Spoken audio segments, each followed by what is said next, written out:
and I'm sorry I haven't a clue, the antidote to panel games. At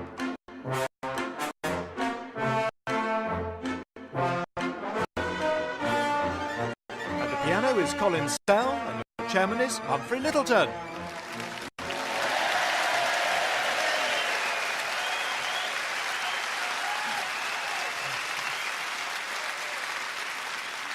Hello and welcome to I'm Sorry I Haven't a Clue, the show that is to comedy what Florence was to the Renaissance and what Zebedee was to the Industrial Revolution. You join us today at the Lowry Centre in Salford. Yes, Salford, part of the great metropolis of Manchester. As the epicentre of the Industrial Revolution, it was here that a phrase was coined that survived to this day. What happens in Manchester today happens in the rest of the world tomorrow. So listen up, rest of the world. Tomorrow's going to drizzle.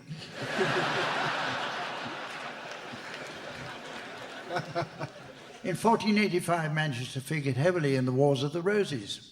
Eventually, the dynasties known as the House of Lancaster and the House of York were united by Henry VII, who combined both into the House of Fraser.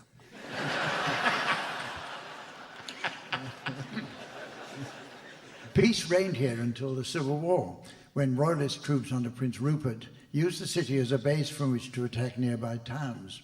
He ordered the sacking of Bolton, when the entire town was reduced to a miserable pile of rubble.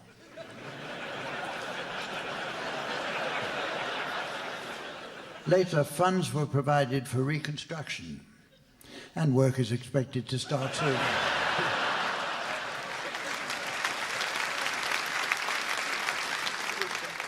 The Manchester we recognise today only really appeared with the Industrial Revolution, when the city's population was housed in overcrowded slum dwellings.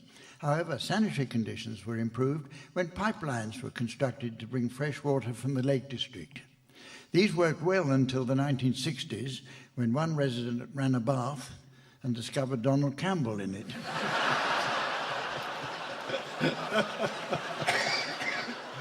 Throughout the 19th century, inventors devised many industrial machines here. There were Arkwright's cotton frame and Hargreaves' 8-spindle jenny, and workers were later amazed by Crompton's spinning mule, possibly one of the cruelest circus acts of the age. The industrial labour movement was born in Manchester, eventually growing into the Trades Union Congress. So successful was the TUC that it was once honoured by having a cheese biscuit named after it.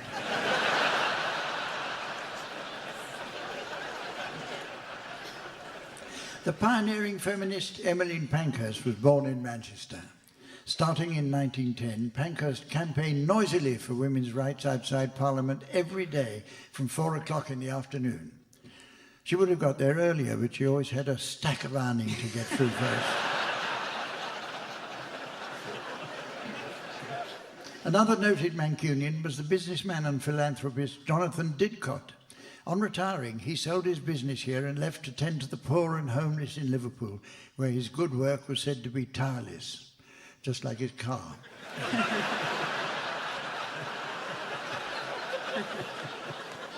The most famous name associated with Salford is artist L.S. Lowry. A number of his famous matchstick paintings are displayed here in the Lowry Centre. Approximate contents, 49.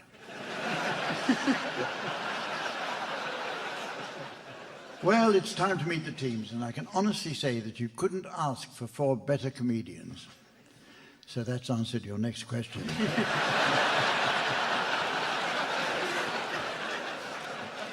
They are on my left, Graham Garden and Barry Cryer. And on my right, Tim Brooke-Taylor and Jeremy Hardy.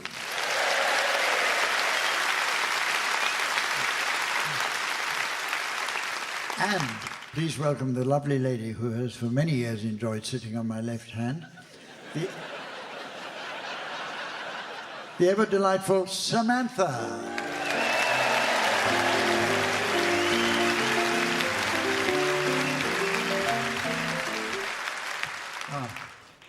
Oh, I am sorry. There appears to be a problem. I've just received this note from Samantha to say she's been delayed meeting a gentleman beekeeper friend near Warrington. Samantha's just started keeping bees herself and has 3 dozen or so. And she says her friend's an expert handler.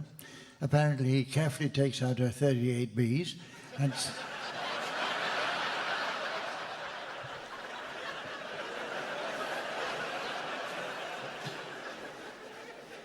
and soon has them flying around his head.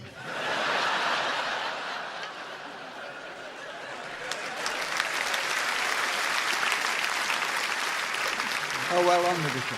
Let's kick off with a round called Missed Hits. Now, possibly the most important element in selling a show is the title. One prime example is Waking the Dead, or as we know it, the continuity announcement straight after quote unquote. So, teams, I'd like you please to suggest films, books and TV shows that flopped for want of a decent title. And Barry, you can start. Shakespeare in Hove. Grail? Edward Fingerhand. Tim? Joseph and his quite interesting beige pyjamas. Jeremy? Dial M for customer services. Anyone? The Third Sense. I see deaf people. And there's All Quiet on the Front at Weston. The Chronicles of Hernia. Syphilis in Seattle. The Bourne Soup Recipe. If I'm a celebrity, what am I doing here? The Sound of Mucus. Being John Craven. One of our aircraft is miss... Oh, no, here it is. Groundhog Day 2. Seen it. Again, the Texas Cold Sore Massacre. Who wants to be a milliner? Raiders of the Lost... Oh, no, here it is. 7 Dwarves for 7 Samurai. The Tale of Mr. Tiggiswinkle. The Hunt for Red... Oh, no, here it is. Around IKEA in 80 days. Impossible. Bring me the head of... Oh, no, here it is. The teams are going to sing for us now in the round called One Song to the Tune of Another.